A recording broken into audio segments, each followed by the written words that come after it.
Mike Yeagley in episode 351, the second time he was in here back in the fall. I said to him, we put it out as a clip actually back then, and I put it out on YouTube again recently. No, I didn't put this one on YouTube, but it's on my Instagram. I had said, the guy I'm watching is Dan Bongino. And this is when Bongino was still working as the deputy director at FBI. And the reason I said that is because every time I saw Dan Bongino do these public hits throughout his year being deputy director, he looked like a hostage. He looked, he always had that vein in his forehead, sit there with his arms like this and freak out into the camera just for a fucking hour about all his politics when he had his when he had his podcast.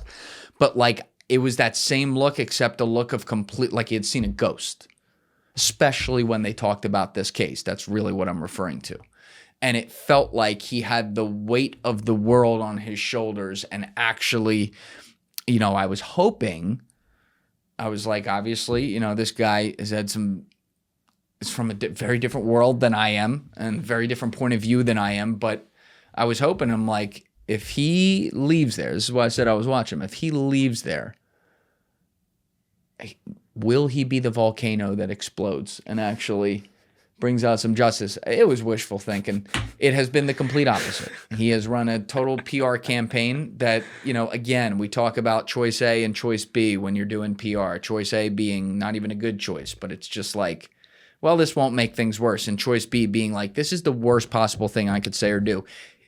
He's hitting choice B like crazy. And he's just going online every day as if he's going to gaslight his whole audience who wanted all these files released and wanted the truth to suddenly be like, Dan might have a point. We might be good here. I genuinely was just thinking in my head, like, who actually tunes into him?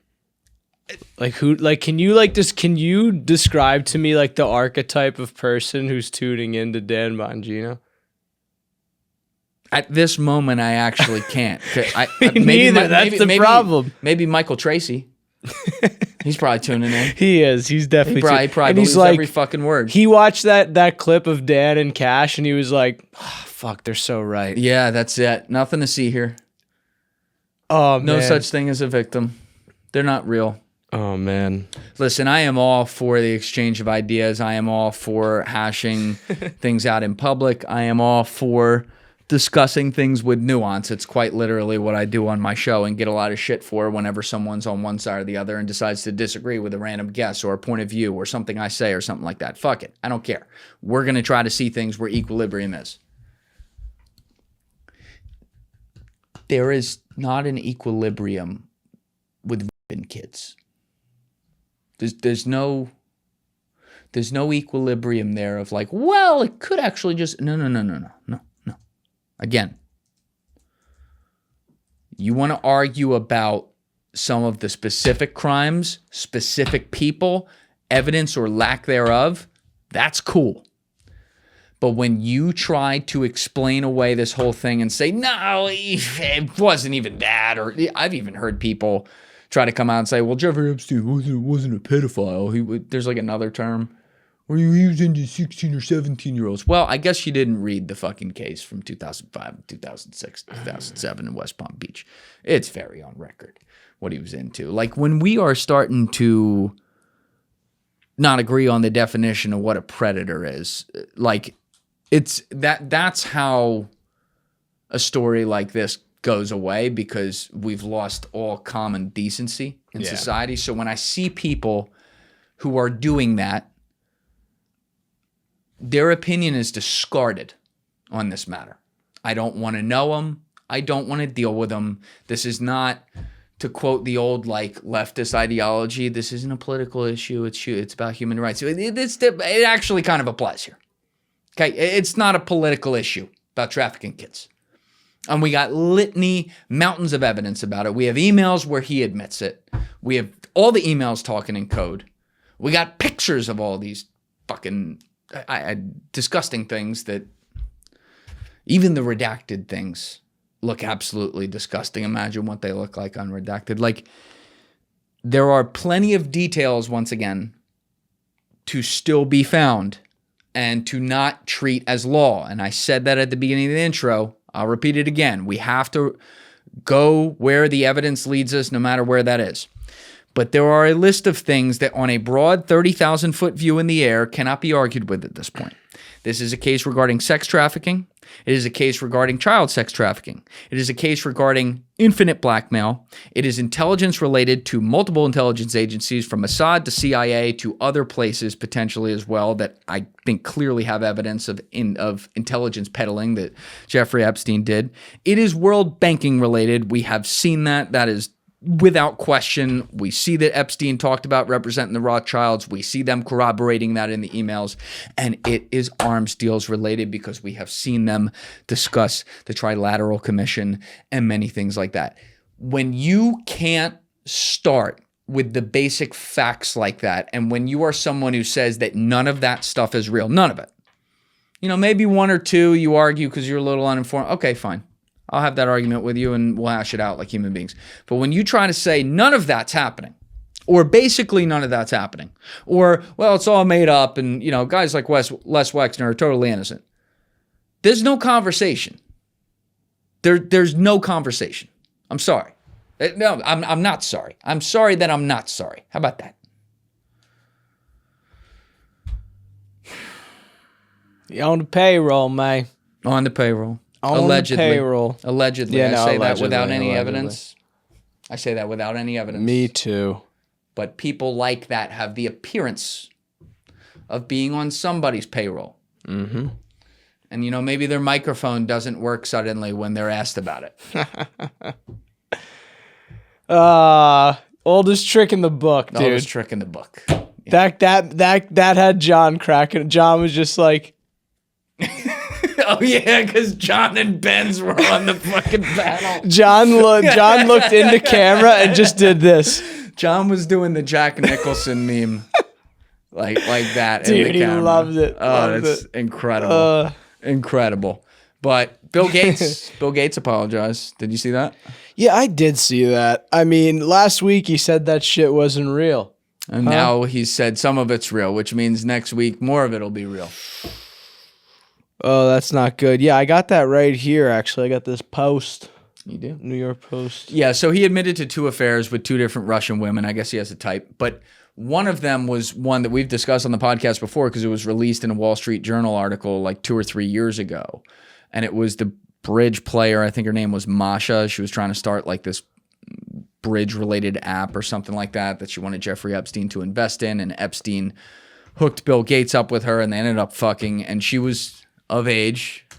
I'll say that part because that's what he's admitting to. He's admitting to affairs when he was married to Melinda that were of age. But this also comes out of there being that draft email that Jeffrey Epstein wrote to himself about trying to help Bill with an STD that he may have given his wife and, given her a secret serum unknowingly in her drink to help her get treatment for it. Like, it's really sick shit, but he's not admitting. He made very specific that he's not admitting to any crimes or being a witness to any crimes, but he did travel with the guy around the world and regrets all of his dealings with him in doing that. But like you said, Deef, it's another example of the puck moving a little bit. And one of the things that came out in that original Wall Street Journal story when they reported on the bridge player, whatever it was, 2 or 3 years ago, was that there was an email that Jeffrey wrote to Bill Gates after he had,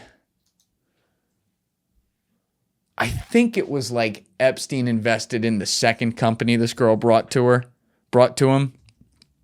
And then Bill was like stiffing Jeff on other things or maybe trying to finally get out of his life. I don't remember the details. And Jeff sent him like a very coded email basically saying, yeah, Bill, it would be a real shame if scandals like this came out about you.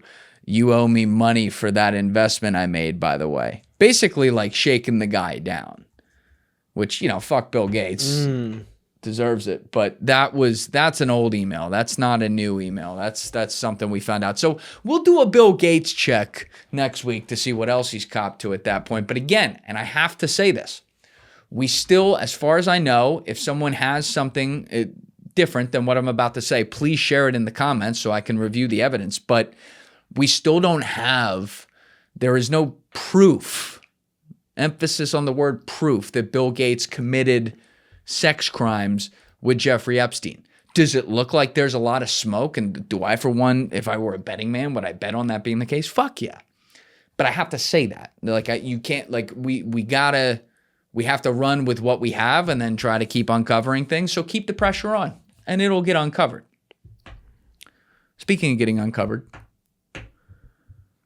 the amazing thing is that these files are basically creating like public investigation. Yeah. And you have everything from major publications doing it and finding things before anyone finds it on Twitter, and then people on Twitter finding things before anyone else finds it. It's incredible to watch the world like put a web together from all different thought groups, by the way, which is pretty cool. No, it's right. It's cool. So there was a report. But again, is it just going to be a fun game for us to all play together and then like nothing happens, you know? Like, oh, remember when everyone was fucking united and we were meeting up once a week and we were putting together some strings? What happened? Oh yeah, they got away with it. They're all dead. It's all over. But what do you want me to pull send you a here? link from the New York Post about the storage locker? Oh yeah, this one. I got that. Yeah, the first one right there. Yeah. So this was from a report from the Telegraph reviewing financial records within the files. Jeffrey Epstein secretly stashed computers, photographs, and other items in storage units scattered across the U.S. and paid private detectives to move the material around as investigators closed in on him. That's referring to the investigations back in the 2000s. Financial records and emails reviewed by the Telegraph revealed that the dead pedo rented at least 6 storage lockers nationwide, some starting in 2003, and paid for them until 2019, the year he died by suicide, allegedly, in lockup. The units were used to house items from his homes, including computers and CDs from his private Caribbean island, Little St. James, the outlet reported. Can you give me the second link now, Deef? Yeah, absolutely. In there, because this is where they uncovered some of the things that were in there, because another part of the Telegraph's report is that there is no record through the search warrants of the FBI ever searching these places. They now know they exist from the files, but there's no record of them having searched it. So New York Post puts out a report saying sex slave manuals, dozens of address books, and a huge porn stash were among the trove of sickening items found in one of Jeffrey Epstein's secret storage lockers in Florida, it has been revealed. An inventory list obtained by the Telegraph. So he left an inventory list. Again, this isn't from the FBI. He had a personal inventory list. Showed the late pedo had a 3-page list of masseuses, letters, and lab results hidden away in the Palm Beach storage unit. VHS tapes and DVDs, erotic... Doing exactly what you think with kids. We're all in it, including sex toys and box loads of them. Yeah, I don't even want to read more of that. You know what I wonder, Deef? Lab results. His own lab results as well. Yeah. What the hell? I really wonder. I wonder if right now, even at this moment, there's still some sort of like second layer. This is total speculation right now, people. I'm just thinking out loud. We're just hitting spec. There's some sort of second layer dead man switch sitting in a fucking storage unit somewhere. Oh, there has to be. I mean, I know we're doing just spec here, folks, just pure spec. I totally buy into something like that, though. There's got to be. There's got to be something. Stuff like this, there's always something. It's let's look at it from the base level before we found out the inventory list and what's in there. Just on the surface, someone having a storage unit is perfectly normal. A lot of people I know have a storage unit. It's fine. Doesn't have to be illicit or anything. Obviously, he had illicit shit in there. Having 6 of them, if he's a guy that has 6 houses, 6, 7 houses, okay. That makes sense. But the fact that they were never checked by the FBI, even though there's records of them existing, tells me that there's more. That's weird. And it's weird. I don't like how like it seems like the FBI didn't do their job at all, like ever, with this entire thing.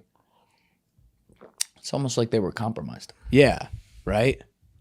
Because it's like where in like the order of operations here do you like see a bunch of storage units on record and you don't even search them? That's just one thing.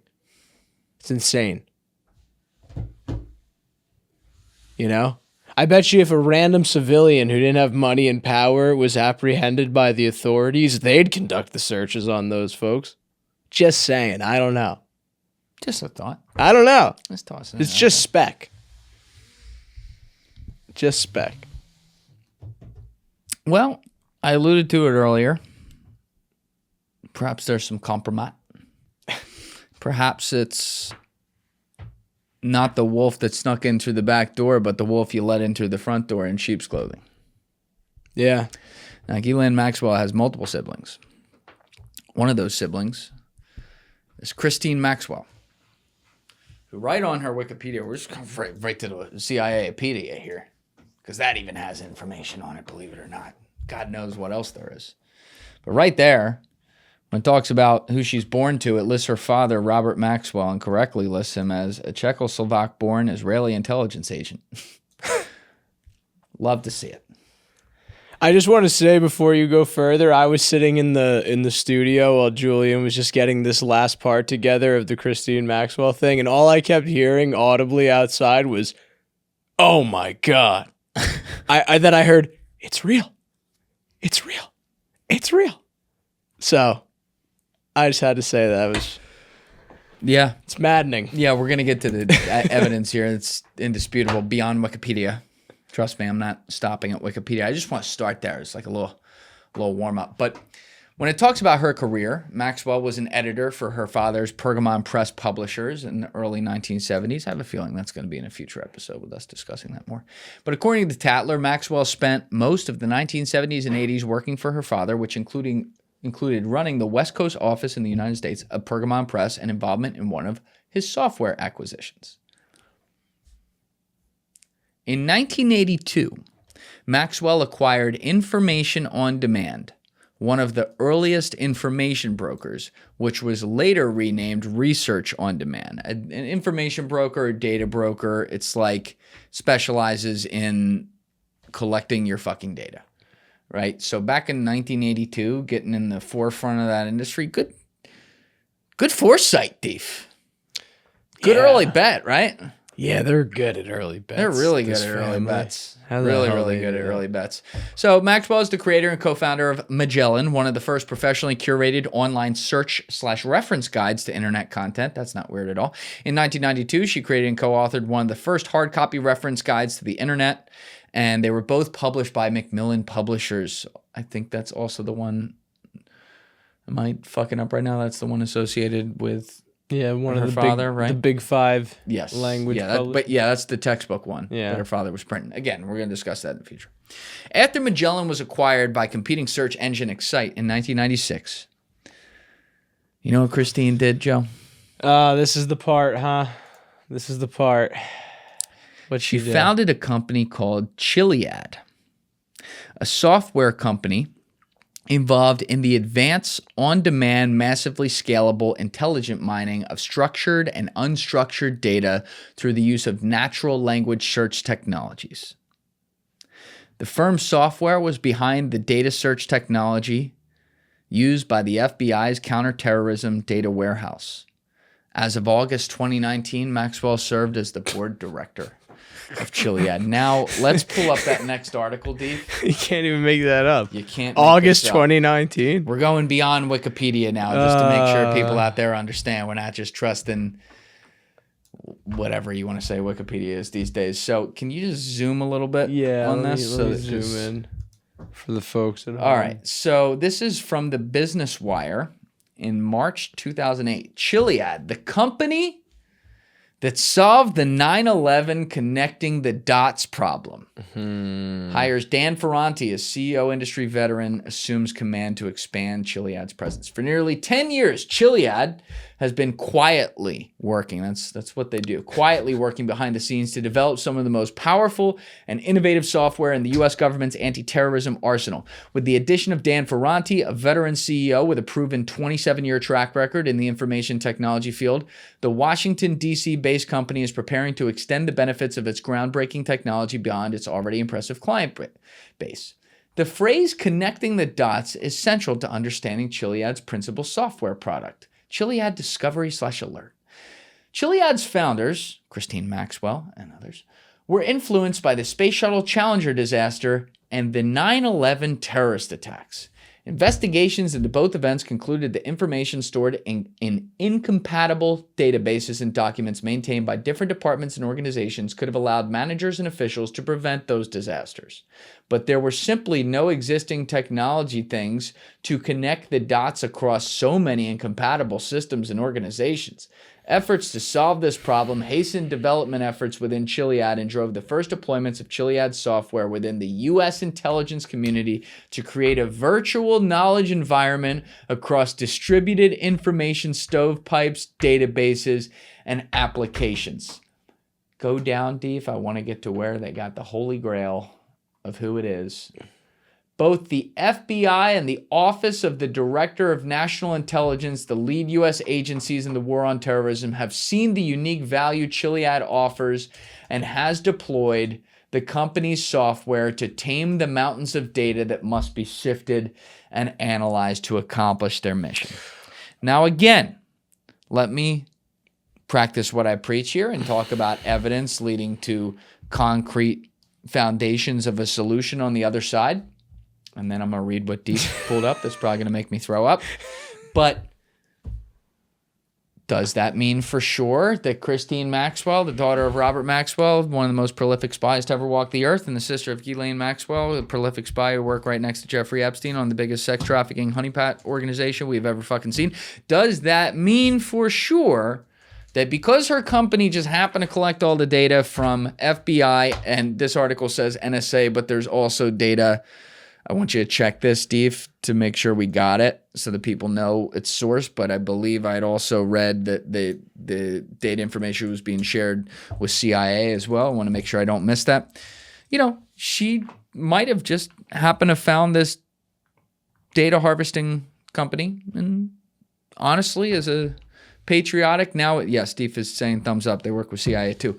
As a patriotic American citizen who immigrated to America, she wants to give the gift of data sharing.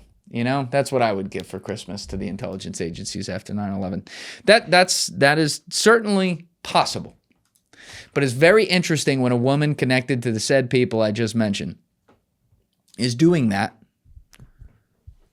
right around the time and selling the product to the government right after the worst terrorist attack in the history of the nation. And right around the time where there's emails going back and forth to her sister talking about a 9/11 shadow commission. Well, I think I want to. I just looked this up. Are you going to upset me? I don't know. This might just be pure spec, folks. It might be spec. But she stepped down August 2019 from Chiliad. Christine Maxwell, that's what that said? Well, it said as of 2019, she was still serving as chairman of the board. Okay. Now, the only thing that I haven't found some solid info on is like what happened to Chiliad post 2019. But in December 2019, Palantir secured a really large position in the U.S. government. $458 million production agreement. For data analytics. So the timing is crazy, dude. It's almost like she set up the foundation and said, yo, Pete, take the rock, yo. This ball yours, cuh. Oh my God. Again. Yeah, just spec. Just spec. Just spec, but it's not in a court of law right now. We wouldn't win that case. The jury wouldn't even deliberate for very long. We'd lose. They'd be like, this kid has 2 different socks on. Right. It'd be like, what are you doing? But it's very interesting. It is. And it's very interesting when she spun up Chiliad too in the mid-90s. Again, that's spec. But there were people talking about the new future for America at the time. And that new future included an imminent invasion of Iraq long before 9/11 and well after Desert Storm. We know that. We've seen that. But wow, that's That's just sometimes it's too much. I want to pull up that. Here you go. Alan Wade, after his work with Chiliad, was involved with Palantir. And was heavily oh my God. And sponsored Jesus Christ. Incutel. Oh my God. Yeah, the original tweet I saw, again, I figured this was like, wow, not real, but it's real. It's like a bunch of fucking red alarm bells and shit. Breaking news. Ghislaine Maxwell's sisters. Ghislaine Maxwell's sisters are literally in control of the FBI computer systems, including NSA and Epstein files, which I have to say that might be a stretch. A little stretch, at this point. I don't think that's true. But the next part. Christine Maxwell co-founded Chiliad, providing data mining software to the FBI's counterterrorism warehouse post 9/11, enabling searches across agencies like CIA and NSA. That is true. Isabel Maxwell led Israeli firms Commutouch and Incognito with board roles at Perez Center for Peace and Israel Venture Network. That I don't think I checked that one yet, but that does ring a bell. But Isabel Maxwell, this one I looked at, is employed by the World Economic Forum as a technology pioneer. And that gets right back full circle to there being a trilateral commission and the things that these groups discuss. John even talked about how the woman that he knew who got into that then was able to go to Davos with the same people discussing things from a different angle, but it's the same thing. And it's this kind of global order and this stuff that in the past I was like, yeah, some of that seems like there's some powerful people who want that for sure. But the scope of when people would say, no, most of them want it, or the people that actually run the world want it. I in the past I would have been like, that feels like you're reaching. Yeah. I don't feel that way anymore. I don't. There is a real and part of it also is then tying together things we already knew with the people that literally would be at the forefront of conspiracies like that when you talk about the Rockefellers and stuff and what that is. And I did some more pulling on that, by the way, after my talk with John on and off camera. And can you pull up the clip of Kiriakou talking about David Rockefeller real quick? Yeah. Because we got to talk about him. The grandson of the original Rockefeller. But this was from episode 388, where John tells a story about his interaction with David Rockefeller in Bahrain. I told you about my encounter with David Rockefeller, did I not? You did not tell me about that. No. I was working in Bahrain, in the American Embassy. I was the economic officer. And I was a longtime subscriber to this wonderful magazine called Art News Magazine. And I read this article about David Rockefeller being given this major art world award for the work that he's done over the course of, 75 years or whatever it was for art in New York. And then we get a cable from the State Department saying that David Rockefeller is coming to Bahrain because he's being given an award by the Bahraini American Bankers Association. And the ambassador comes into my office, David Ransom, wonderful, wonderful ambassador, lovely human being, one of the best bosses I ever had. And he said, hey, we got a cable from state saying that David Rockefeller's coming out to Bahrain. He's going to collect this award from the Bankers Association. I said, the Bankers Association? And he said, yeah, I want you to be his control officer. I said, I'd love to be his control officer. What that means is you arrange the car, you arrange the hotel, you make sure he gets from point A to point B, and just make sure there are no problems. If he wants to go shopping, you take him shopping, you do anything he wants. I welcomed it. Well, as soon as the Bahrainis heard that David Rockefeller was coming, His Highness the Emir announces, we're going to do a state dinner, right? So the entire cabinet, the entire royal family, the entire diplomatic corps, all the ambassadors, all the accredited diplomats. This is a major event, like the biggest social event of the year. It's at his main palace. There are like 500 people there. So I go and I was saving my See, I thought I was very clever. I was just a stupid kid. So I saved my congratulations for his award for the receiving line. So I say to the Emir, it's such a pleasure to see you, Your Highness. And I said to the Prime Minister, we didn't like each other very much. Like, hello. Hello. Hello. He would always say, hello, Kiriakou. Yeah.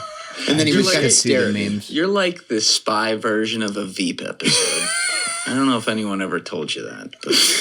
And then comes David Rockefeller. And I said, Mr. Rockefeller, I want to congratulate you on your, whatever it was called, award. Oh, he lights up. Thank you so much. I'm so proud of that award, the Guggenheim and the Met. And then I, go.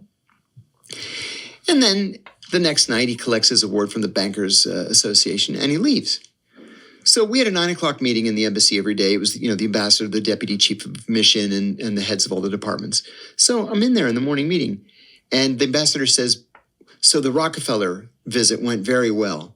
And I said, because I'm an idiot, I said, why would a guy who's almost 100 years old fly halfway around the world to collect a little trophy from some bankers that he's never met before? And the ambassador goes like this. He goes, John, you're supposed to be the smart one. I said, what? What am I missing? He's like, he didn't come for the Bankers Award. That was his cover stop. And I said, so what was he doing here? He said, David Rockefeller is the secret back channel to Saddam Hussein. Yeah. He came here to make it look like he had business in the Middle East.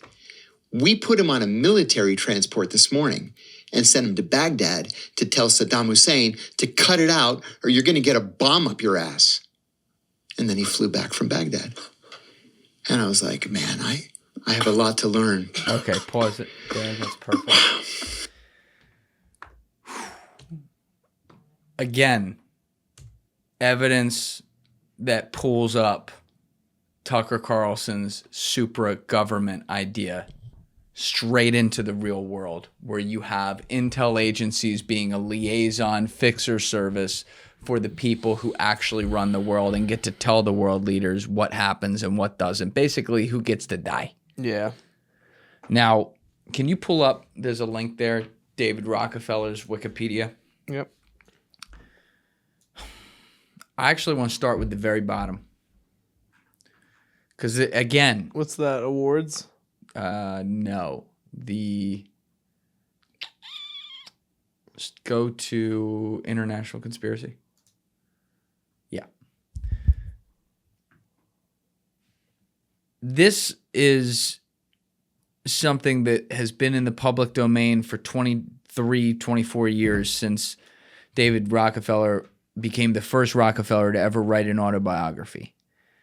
But again, when we talk about hiding in plain sight, there's no hiding.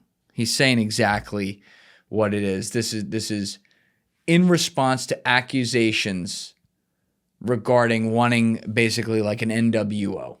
He wrote in his 2003 book, for more than a century, ideological extremists at either end of the political spectrum have seized upon well-publicized incidents such as my encounter with Castro to attack the Rockefeller family for the inordinate influence they claim we wield over American political and economic institutions. Yeah, because they don't wield any of that, right?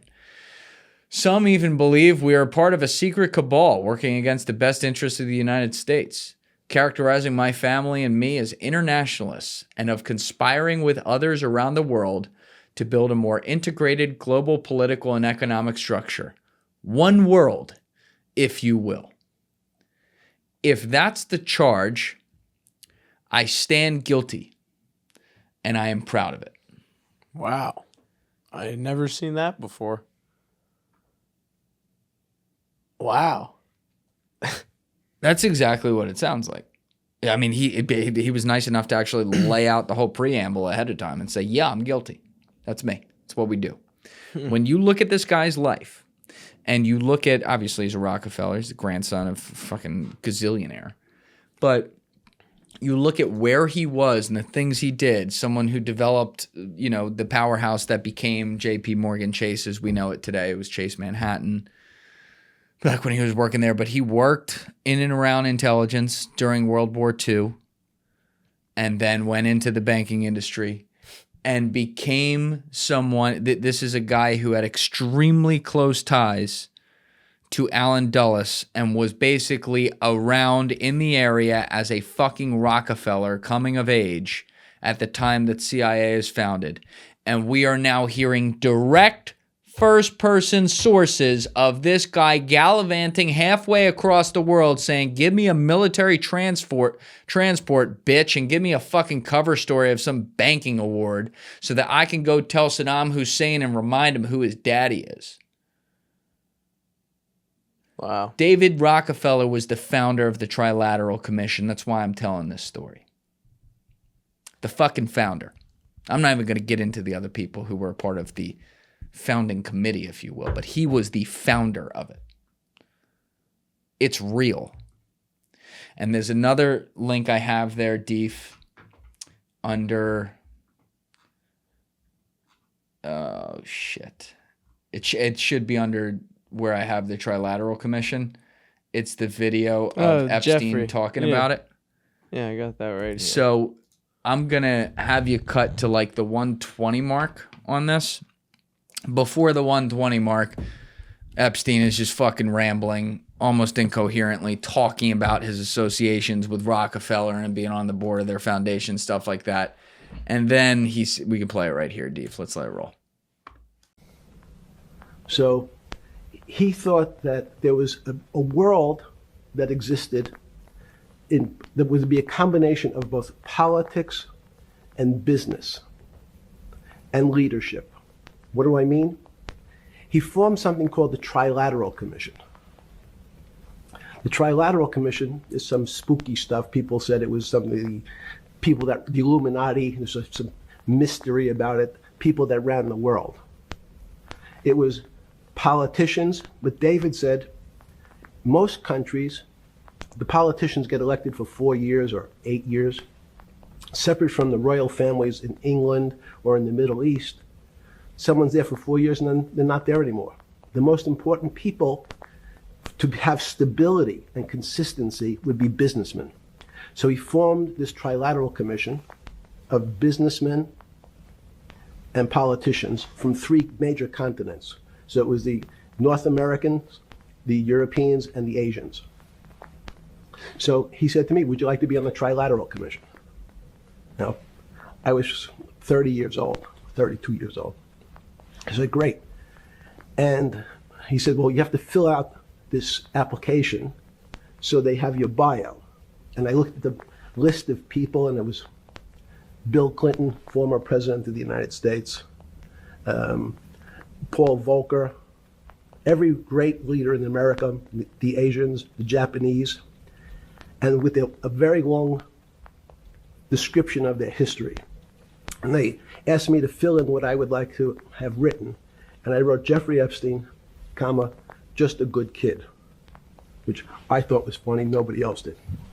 Why the fuck would they? Similar question what you heard at the beginning there. Why are they letting a fucking kid from Coney Island on the Trilateral Commission? But this has been documented before.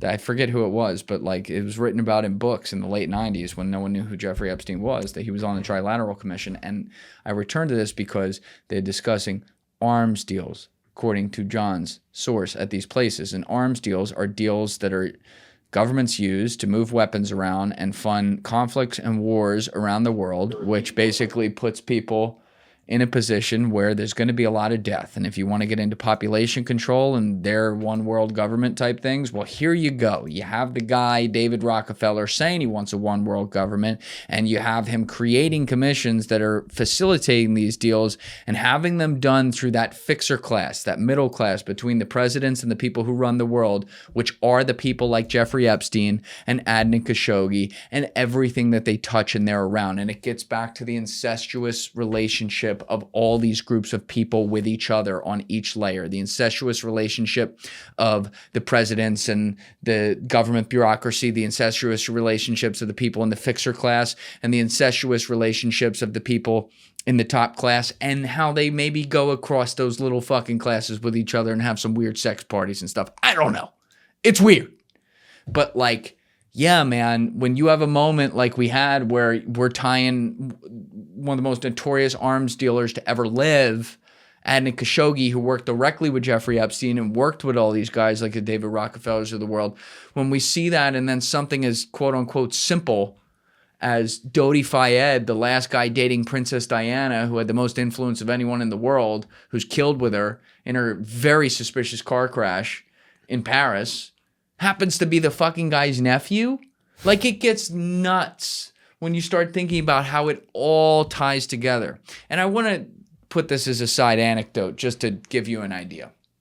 I remember reading a book, Gideon's Spies, a couple years ago.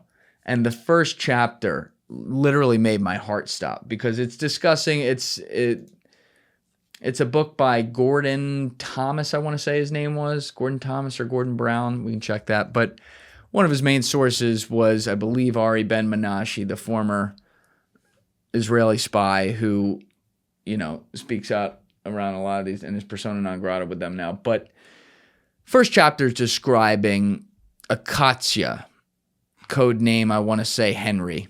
I don't know if I'm remembering that right, in Paris. And it talks about how Paris was like, of all the places in Europe, it was the biggest hub for Mossad to have their, Akatsya is like a case agent.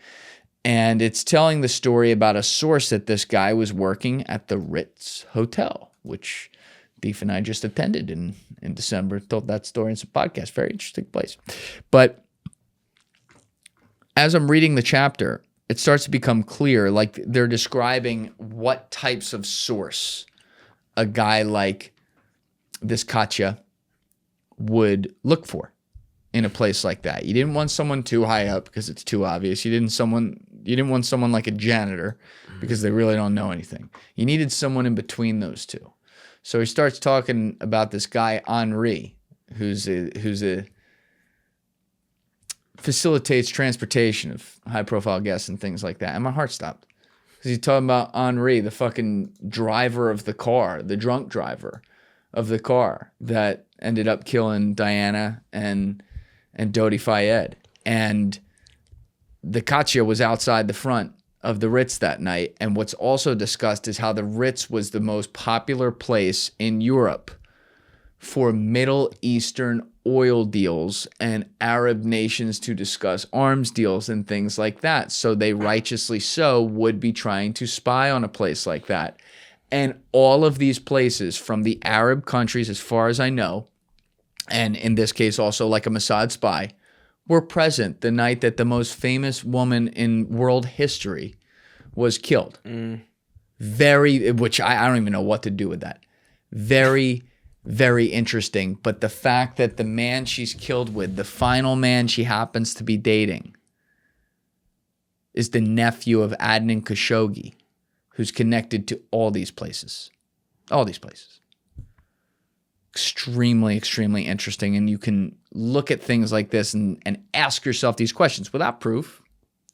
There's no proof of anything here. I'm just asking questions related to a lot of very weird contextual examples around like a big event, one big event right here, and how it may tie back to people like this. But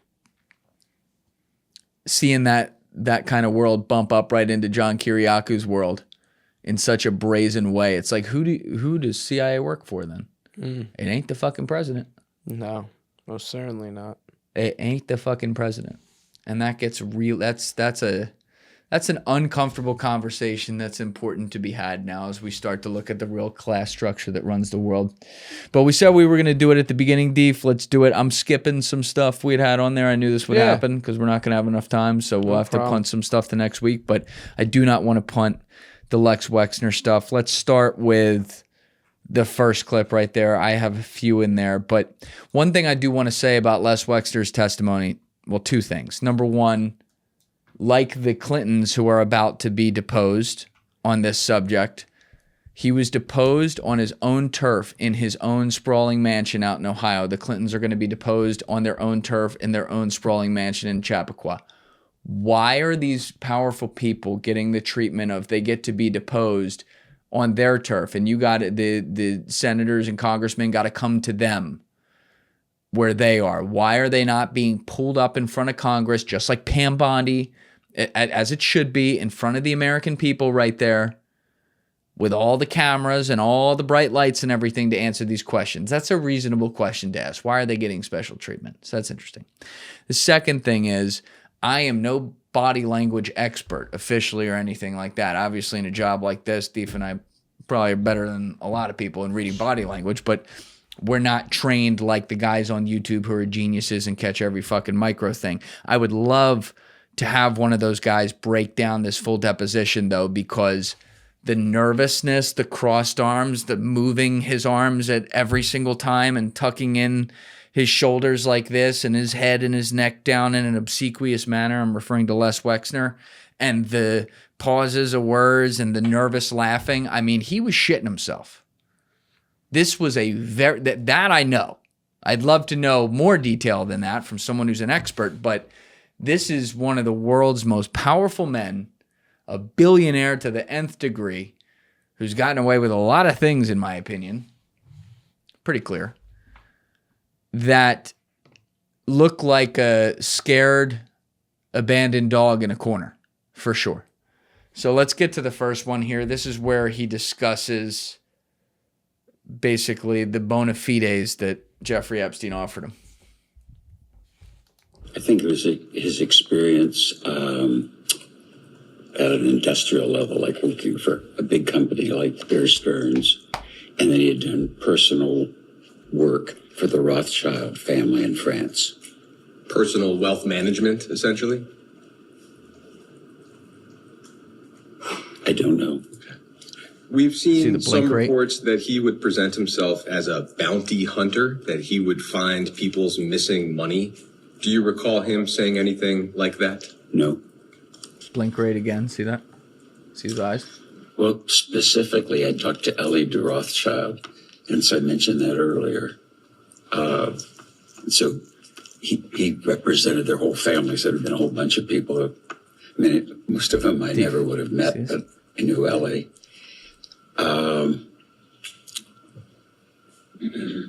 I never met people, but there were people that called me that either insinuated or said they knew Jeffrey through a financial relationship. And so, I mean, they could have been actors, but at the time, a guy calls me up. I'll give you an example. Flipping out. It's just because I want you to understand this. It's so confusing to me. He would say, like, I'm providing financial advice to the founders of Google. I'm providing financial advice to Jeff Bezos. I'm providing financial Jeff advice. Bezos just punching air right now. God damn it. Wow, I'm in good company because these are really smart guys with a lot of money. And you have to put yourself in the mindset. All right, pause it. Of you. Also interesting that Google and guys in Bezos wouldn't be relevant for that type of clout until at least the early 2000s for that to be said. And he began his relationship with Epstein in the mid 80s. So the one to focus in on is he talked to Ellie de Rothschild. Another thing that happened is he was asked about Bob Meister, who introduced him to Epstein. And he was asked if Meister ever warned him about Epstein. He says no. Can we play this real quick? Mm-hmm. I don't remember. And how did you first come to meet Mr. Epstein? It was really by accident. By accident. I was friends with a couple, Bob and Wendy Meister. And I was in Florida, and I'd never been to Florida. So they were driving me around, showing me what South Florida looked like. And they showed me the Breakers Hotel, and they were just driving around the driveway. And Bob stopped the car, and he said, "There's somebody you should meet. Really smart, savvy guy named Jeffrey Epstein." And so they stopped the car. I was sitting in the back seat, and they introduced me to Jeffrey, and we drove off. That was about it. So at that time, you had no knowledge of Mr. Epstein until Mr. Meister introduced you to him? Never heard of him, never saw him, never met him. Did Mr. Meister ever raise any concerns about Mr. Epstein? No, he didn't. All right, pause it there. In 2021, there's a second part to this post, Steve, if you X out of that. There it is. In Vanity Fair, this is listed, I'll just read it off. Wexner met Epstein sometime around 1986. They were introduced by Wexner's close friend, the insurance mogul Robert Meister, whose firm handled insurance for the Limited, his company. I spoke with Meister in April, and he opened up for the first time about the origins of Wexner and Epstein's relationship. Meister, whose estimation of Epstein had done a total 180, gave his friend a general warning about his character. Meister says he and his wife, Wendy, warned Wexner to stay away from Epstein. You know, I'm actually more inclined to believe Les Wexner on this one. That to me seems like a post-Epstein having shit happen, people ducking and covering and acting like they always saw through it, like we've called out so many other people for. So Les Wexner might actually be telling the truth about Meister right there. It's interesting, though, because we immediately have a discrepancy between two people discussed in an on-the-record deposition, which means if he's not telling the truth, there's an example of what could be one of many examples of perjury. Let's also pull up the close friends one. This is so fucking bad. All right. Shall we? Yep. Been reported repeatedly that you were close friends with Mr. Epstein. Why do you think people would come to that conclusion? Objection, hearsay. Blink great. Speculation, because he would tell him that. But he told me he was friends. I mean, if you told me that you were friends with Bill Clinton, I would believe it. Or if anybody told me somebody was a friend, I would believe it. So I think the perspective that I have now, and I think what's really important for this group to understand, is that as I look back at it, I was conned by the world Olympic all-time con artist. And you look at, I read in the news all the people he knew, royalty, kings, princes, and all that. An incredible con artist. All right, pause it. Do you think? So a man worth fucking billions of dollars who owns all these huge companies, who signed over power of attorney to Jeffrey Epstein, who gave him the biggest townhouse and most historic townhouse in Manhattan for $10, who handed over all of his finances to him and apparently didn't have enough fucking foresight to even talk to him on a daily basis about it, because in another part of his deposition, he talks about how he was under the impression that Epstein had other clients, meaning he wasn't full-time for the fucking guy. I mean, he wasn't running a full-time Leslie Wexner family office, which he does need with that much money.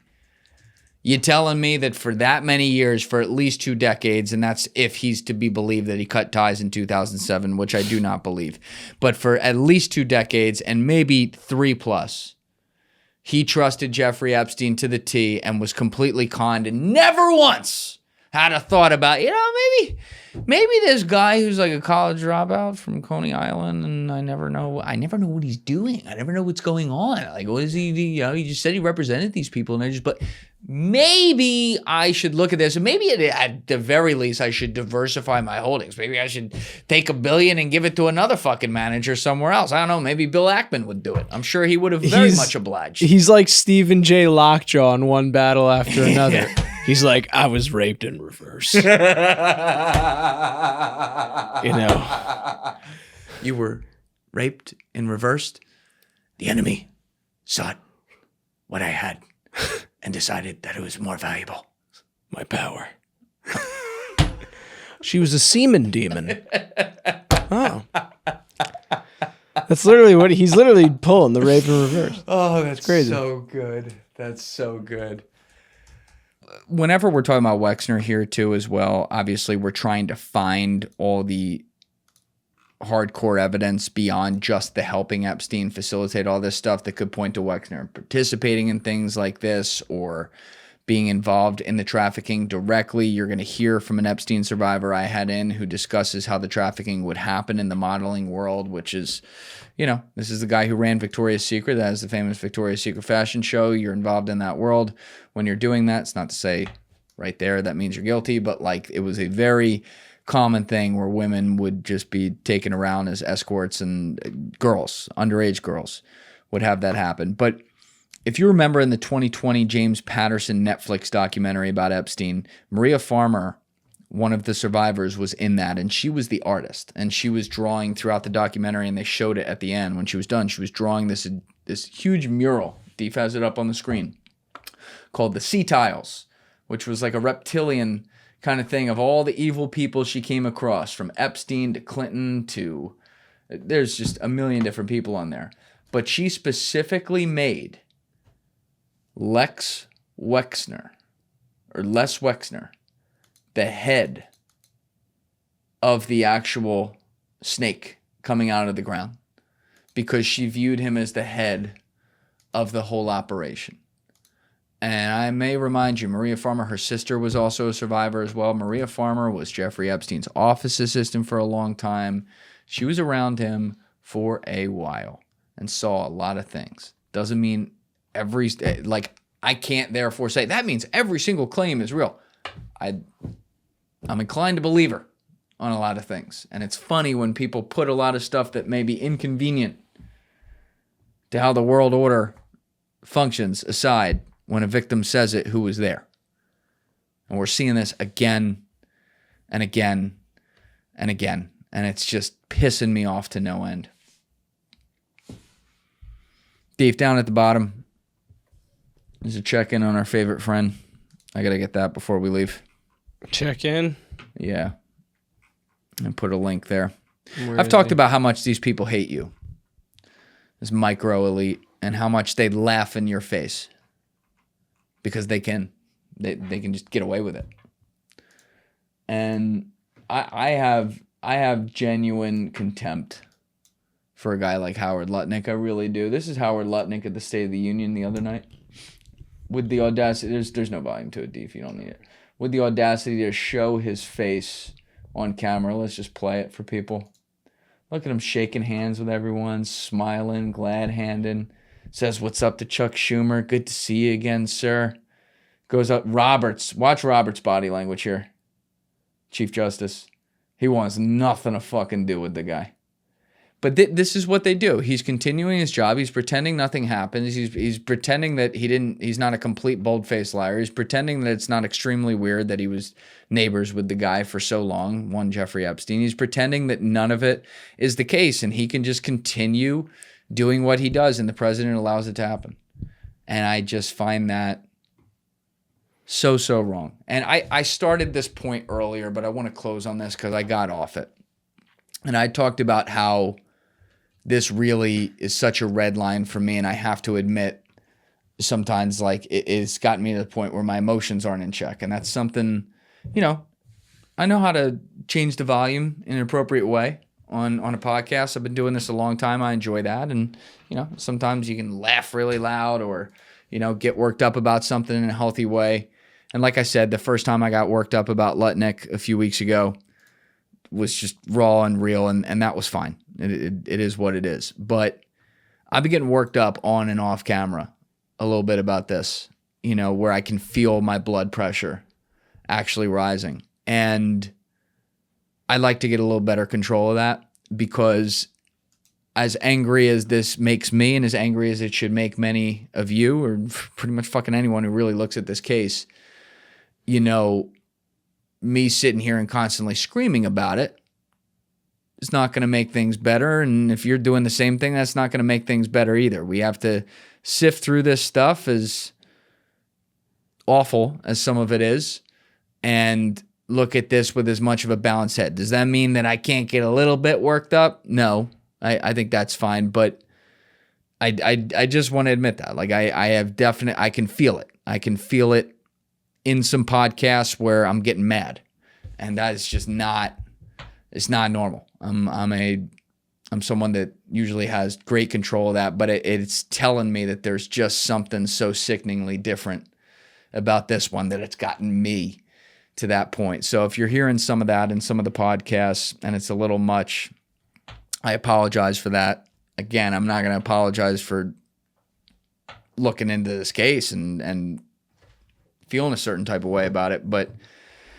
I'll try to keep some of that under check. And if there's a moment where it really doesn't need to be under check because it's ridiculous, I'll try to make that call, and I hope it's the appropriate call when I do. But I don't want to be just out here fucking screaming for streams all the time. That's certainly not the objective.